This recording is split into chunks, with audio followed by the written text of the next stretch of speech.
Ukiwa unataka kubeti, tuchukulie mpira wa Tanzania, Simba na Yanga wanacheza hiyo tarehe inayokuja hiyo, wapeleke timu.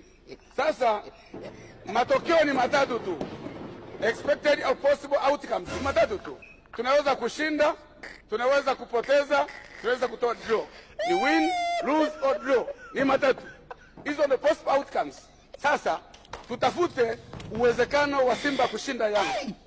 Ukifanya hivyo, maana yake uwezekano ni mmoja wa kushinda tu, hakuna kushinda mara mbili.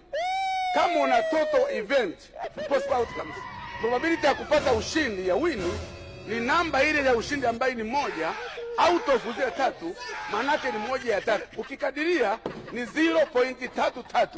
Kwenye asilimia ni asilimia 33.3.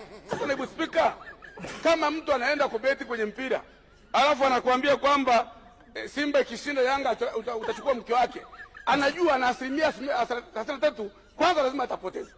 Sasa huyu hatuwezi kumlaumu, lakini vile vile